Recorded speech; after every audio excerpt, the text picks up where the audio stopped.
ચાલો મિત્રો, હવે જોઈએ કેપ્લરના નિયમો. તો ગ્રહોની ગતિ અંગેના કેપ્લરના 3 નિયમો એ હવે આપણે જોઈએ. તો કેપ્લરનો ગ્રહોની ગતિ અંગેનો જે પ્રથમ નિયમ છે તેને કક્ષાઓનો નિયમ કહે છે અને તે રજૂ કરે છે કે દરેકે દરેક ગ્રહ એ સૂર્યની આસપાસ દીર્ઘવૃત્તીય કક્ષામાં ભ્રમણ કરે છે અને તે દીર્ઘવૃત્તના એક કેન્દ્ર પર સૂર્ય રહેલો હોય. હંમેશા તેવી જ રીતે દરેક ગ્રહ સૂર્યની આસપાસ દીર્ઘવૃત્તમાં ભ્રમણ કરે છે.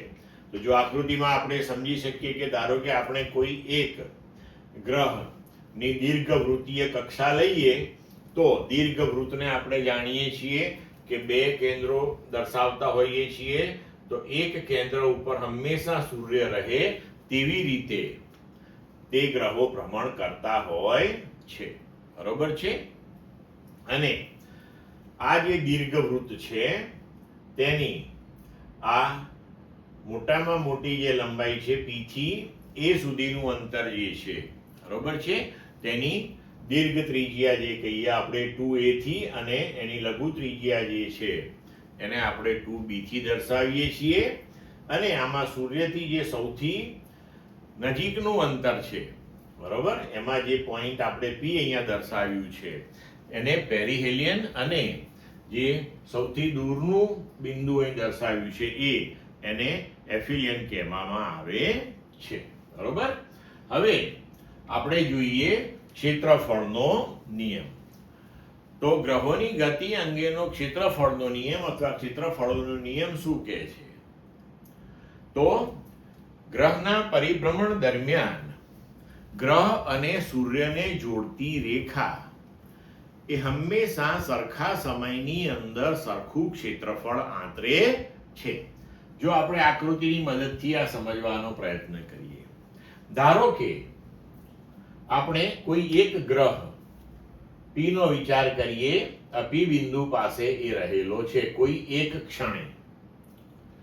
ત્યારબાદ ડેલ્ટા T સમય પછી ધારો કે તે P' ઉપર પહોંચ્યો તો એણે ડેલ્ટા T જેટલા સમયગાળામાં સૂર્ય અને ગ્રહને જોડતી રેખા એ આંતરેલું ક્ષેત્રફળ SPP' થાય, જે આપણે અહીંયા શેડેડ એરિયાથી બતાવેલું છે. હવે ધારો કે કોઈક એક બીજા સમયે ગ્રહની પોઝિશન આ બિંદુએ છે, એને આપણે Q નામ આપી દઈએ અને હવે સમયગાળો આપણે સેમ જ લઈએ, ડેલ્ટા T. તો ડેલ્ટા T સમયગાળામાં ધારો કે આ ગ્રહ Q થી અહીંયા Q' બિંદુ ઉપર આવી ગયો તો આ જ ડેલ્ટા T જેટલા સમયગાળાની અંદર સૂર્ય અને ગ્રહને જોડતી રેખાએ આંતરેલું ક્ષેત્રફળ એ કેટલું થશે? તો કે SQQ', જે આપણે આ શેડેડ એરિયાથી બતાવેલું છે. તો કેપ્લરનો ક્ષેત્રફળોનો જે બીજો નિયમ છે એ દર્શાવે છે કે સૂર્ય અને ગ્રહને જોડતી રેખાએ સરખા સમયમાં આંતરેલું ક્ષેત્રફળ સમાન હોય છે. તેનો મતલબ અહીંયા એવો થયો કે આ SPP' ક્ષેત્રફળ અને SQQ' ક્ષેત્રફળ એ હંમેશા સમાન હોય. બરોબર છે? અથવા તો બીજા શબ્દોમાં આપણે એવું કહી શકીએ કે સૂર્ય અને ગ્રહને જોડતી રેખાએ એકમ સમયમાં આંતરેલું ક્ષેત્રફળ હંમેશા અચળ રહે છે. બરોબર. હવે જો આપણે આ વસ્તુ સાબિત પણ કરી શકીએ છીએ. બરોબર. તો અહીંયા આપણે ધારો કે ડેલ્ટા T સમયની અંદર સૂર્ય અને ગ્રહને જોડતી રેખા દ્વારા અંતરાતું ક્ષેત્રફળ ડેલ્ટા A છે. બરોબર. હવે અહીંયા ગ્રહ ઉપર સૂર્યનું ગુરુત્વાકર્ષણ બળ લાગે છે અને આ જે ગુરુત્વાકર્ષી બળ છે એની કાર્યરેખા સૂર્યમાંથી પસાર થાય છે. તો આ પરિસ્થિતિની અંદર આપણે કહી શકીએ કે ગ્રહ ઉપર લાગતું ટોર્ક એ હંમેશા શૂન્ય રહેશે, બરોબર. અને ટોર્ક જો શૂન્ય રહે તો કોણીય વેગમાન અચળ રહે.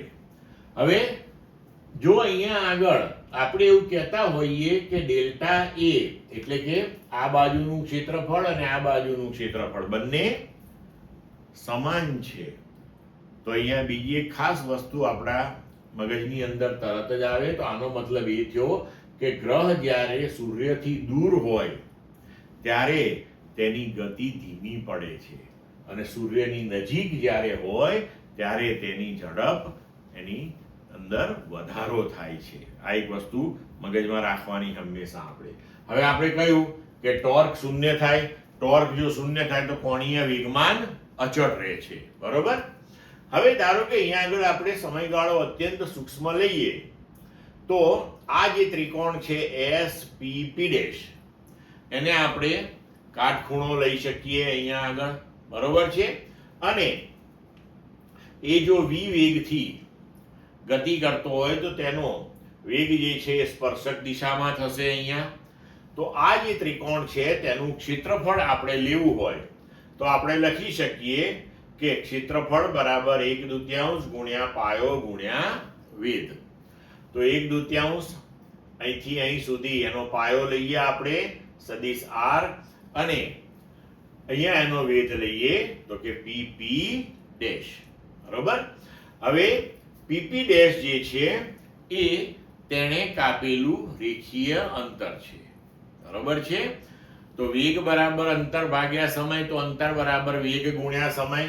તો આપણે અહીંયા PP ડેશ ને v * ડેલ્ટા t થી પણ રજૂ કરી શકીએ છીએ, બરોબર. તો ½ * r * v * ડેલ્ટા t આપણે લખી શકીએ. હવે જો આપણે બંને બાજુએ ડેલ્ટા t વડે ભાગી નાખીએ તો આપણે લખી શકીએ કે ડેલ્ટા a / ડેલ્ટા t બરાબર ½ * r * v, બરોબર. હવે p બરાબર રેખીય વેગમાન p બરાબર mv છે, તો v બરાબર આપણે p/m લખી શકીએ. તો અહીંયા આપણે v ને p/m થી રિપ્લેસ કરીએ તો હવે આપણે અહીંયા આગળ લખી શકીશું સમીકરણ માં v બરાબર p/m લેતા ડેલ્ટા a / ડેલ્ટા t બરાબર ½ r × p/m, બરોબર. m ને આપણે કૌંસની બહાર લઈ લઈએ તો 1/2m, તો કૌંસમાં થશે r × p. પણ વ્યાખ્યા અનુસાર r × p એટલે શું છે? કોણીય વેગમાન છે. તો હવે અહીંયા આપણું સમીકરણ બની જશે ડેલ્ટા a / ડેલ્ટા t બરાબર L/2m. હવે ડેલ્ટા a / ડેલ્ટા t એટલે શું થયું? તો કે એકમ ક્ષેત્રફળ એકમ સમયમાં સૂર્ય અને ગ્રહને જોડતી રેખા દ્વારા અંતરાતું ક્ષેત્રફળ, અથવા તો એને ક્ષેત્રીય વેગ પણ કહેવામાં આવે છે. આ શબ્દ યાદ રાખજો, બરોબર. તો ડેલ્ટા a / ડેલ્ટા t બરાબર L/2m. તો હવે અહીંયા L કોણીય વેગમાન આપણે આગળ ઉપર જોયું કે ટોર્ક શૂન્ય છે, તો કોણીય વેગમાન અચળ છે. દળ m ગ્રહનું એ પણ અચળ છે. તો પછી ડેલ્ટા a / ડેલ્ટા t એ આપણને અચળ મળે છે. તો ડેલ્ટા a / ડેલ્ટા t બરાબર જે અચળ આવ્યું એ થશે આપણા માટે ગ્રહોની ગતિ અંગેનો કેપ્લરનો બીજો નિયમ, બરોબર છે. તો આ છે ગ્રહોની ગતિ અંગેનો કેપ્લરનો ક્ષેત્રફળનો નિયમ. હવે ત્રીજો નિયમ જોઈએ આપણે, તો તેને આવર્તકાળનો નિયમ કહે છે. તો જ્યારે કોઈ પણ ગ્રહ તેના લંબવૃત્તીય માર્ગ પર સૂર્યની આસપાસ ભ્રમણ કરતો હોય ત્યારે તેના આવર્તકાળનો વર્ગ એ તેનું જે દીર્ઘવૃત્ત છે એની અર્ધ દીર્ઘ અક્ષ ના ઘનના સમપ્રમાણમાં હોય છે. તેની લઘુ અક્ષ અને દીર્ઘ અક્ષ જે બે હોય લંબવૃત્તની, એમાં અર્ધ દીર્ઘ અક્ષના ઘનના એટલે કે એ ક્યુબના સમપ્રમાણમાં હોય છે.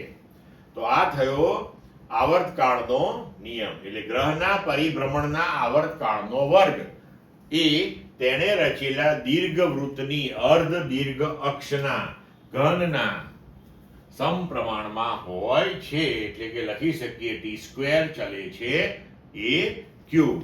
ક્લિયર મિત્રો ત્રણેય નિયમો?